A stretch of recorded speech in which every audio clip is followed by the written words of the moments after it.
Turminha! Tudo bem? Estava morrendo de saudade de você. Olha, você gostou do meu visual? É, meu novo visual. Então, eu vim para trabalhar história. Vamos lá? Beleza. Turminha, hoje nós vamos trabalhar em história as páginas 48 e 49, ok? Agrupamentos e línguas indígenas. Você já sabe que em 1500, quando os portugueses chegaram ao território que hoje forma o Brasil, eles encontraram diversos povos indígenas. E esses povos, eles viviam em nações organizadas, cada uma com seus hábitos e suas línguas. Historiadores afirmam que entre 3 milhões e 5 milhões de indígenas viviam aqui na época da chegada dos portugueses. Turminha, vamos fazer uma análise disso. Olha, para vocês terem uma ideia, a nossa cidade de Jaú, ela tem em média cerca de 151 mil habitantes. Isso significa que 3 milhões de índios seriam quase 20 vezes a cidade de Jaú. Você acredita? Olha, isso porque nós estamos falando em 3 milhões. Se for 5 milhões, imagine então quantas mais cidades nós teríamos aí. Hoje, de acordo com o Censo Demográfico de 2010, há pouco mais de 896 mil indígenas no país. Então vejam como é pouco, como essa quantidade reduziu muitíssimo. E como há muitos povos diferentes, pesquisadores procuraram semelhanças entre eles para melhor estudá-los em conjunto. Então vamos lá. Uma forma possível de estudar os povos é buscar agrupá-los de acordo com as semelhanças entre as línguas que falam. Ah, você não sabia que eles falavam línguas diferentes? Pois é. Nem todos os índios falavam iguais. Cada tribo, cada grupo tinha a sua língua diferente da outra.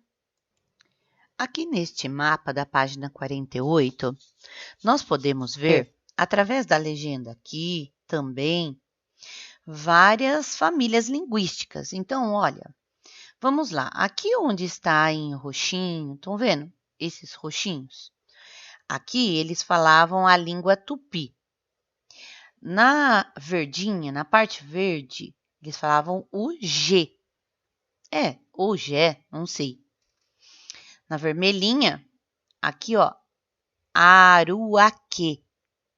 Depois nós encontramos Caribe, Cariri, Pano, Tucano, Charrus e grupos isolados ou não classificados em famílias. Então, isso significa a língua de cada tribo, tá? Bom, criançada, vamos ver agora o que pede a letrinha A no exercício aí. No estado em que você vive, qual é o tronco ou família linguística que predominava? Olha, vejam, eu sou do estado de São Paulo, este aqui. Estão vendo aqui, ó? Nesse estado, o que predomina? Essas duas cores. Mas isso é a professora, então você tem que ver em que estado você nasceu e colocar a cor, ou seja, a língua que predomina. No meu caso, Tupi e G. Vamos à letra B? Quais grandes troncos linguísticos estavam presentes no território brasileiro? Vamos analisar então, turminha. Olha, quais são as cores que você mais vê? A roxinha, né? Essa lilás aqui, como vocês queiram falar, e a verdinha. Isso significa que esses troncos aqui, ó, do tupi e do G, são as línguas que mais predominam ou predominavam no território brasileiro. Página 49. Vamos um pouquinho mais de história. No dia 22 de abril de 1500, os portugueses chegaram pela primeira vez ao litoral da América, mais exatamente onde hoje está o município de Porto Seguro. Ai, eu vou contar uma coisa. Vocês sabiam que lá em Porto Seguro tem uma réplica da primeira caravela que chegou ao Brasil? É verdade. Ó, vieram em uma esquadra comandada por Pedro Álvares Cabral. Como você viu, aqui encontraram indígenas de diferentes povos, cada um com seus costumes e sua língua. Logo depois de chegar, os portugueses enviaram uma carta ao rei de Portugal, dando notícias da nova terra. Então, leia a seguir um trecho da carta na qual o escrivão. O que é escrivão, professora? Olha, naquela época, não eram todas as pessoas que sabiam escrever. Então, os que sabiam escrever eram chamados de escrivão. E Pero Vaz de Caminha, ele veio junto com a esquadra para relatar, ou seja, para escrever tudo o que ele via na viagem, tá? Então, nessa carta de Pero Vaz de Caminha, ele fala dos habitantes que os portugueses encontraram aqui. Aqui onde? No Brasil. Então, vamos ver um pouquinho. Antes disso, vamos ver aqui do lado o que está escrito. O que é esquadra? Esquadra que vocês viram aqui é um conjunto de navios de guerra. Eles saíram de lá de Portugal todos juntos. E escrivão é o que eu disse para vocês. Vamos à carta de Pero Vaz de Caminha. Um deles, dos indígenas, trazia um arco e 6 ou 7 setas, e na praia andavam muito com seus arcos e setas, mas não os aproveitou. Logo, já de noite, levou-os à embarcação, capitania, onde foram recebidos com muito prazer e festa. A feição deles é serem pardos, um tanto avermelhados, de bons rostos e bons narizes bem feitos.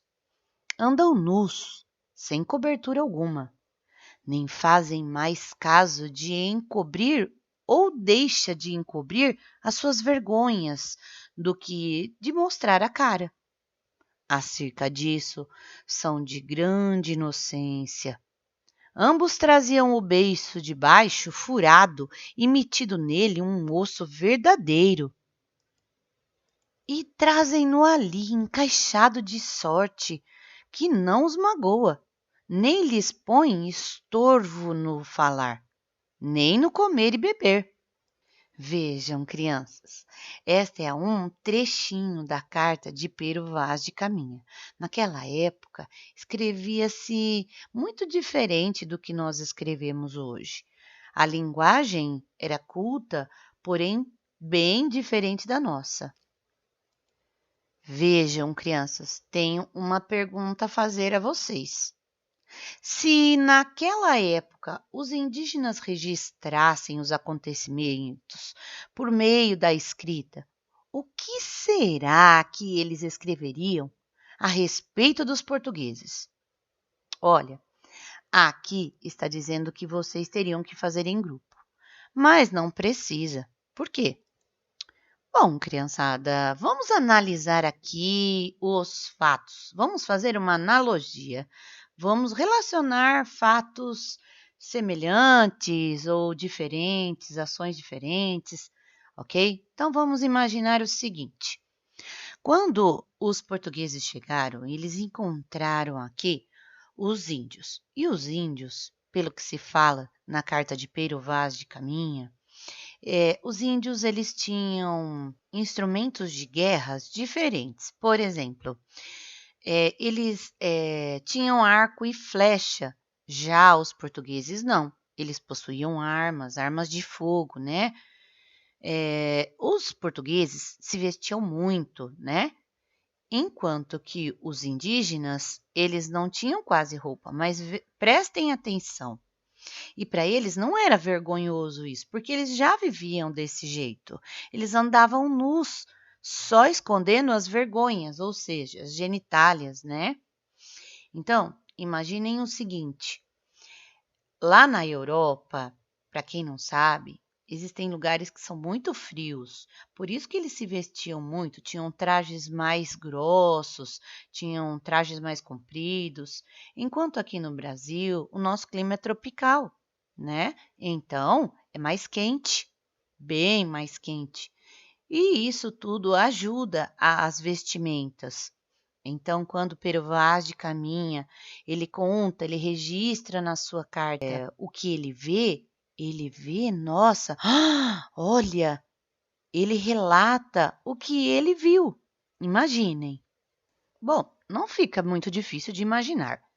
Imagine hoje. Hoje nós já usamos roupas mais curtas e mais leves mesmo pelo fato do nosso clima aqui ser tropical do Brasil. Agora imagine se você fosse viajar e encontrasse numa cidade todos os habitantes nus. Então imagina no ano de 1500, ou seja, 520 anos atrás, 520 e poucos anos atrás. Entende isso? Pois é, bem estranho, né? Criançada, então agora, na letra A, converse sobre como seria a cena da chegada dos portugueses no ponto de vista dos indígenas. Imagina os índios, todos assim, sem roupa, e vendo todas aquelas pessoas diferentes chegarem completamente vestidos. Escreva no seu caderno, lembre-se de colocar a data. Escreva no seu caderno a visão dos indígenas. Como vocês acham que os índios viram a chegada dos portugueses?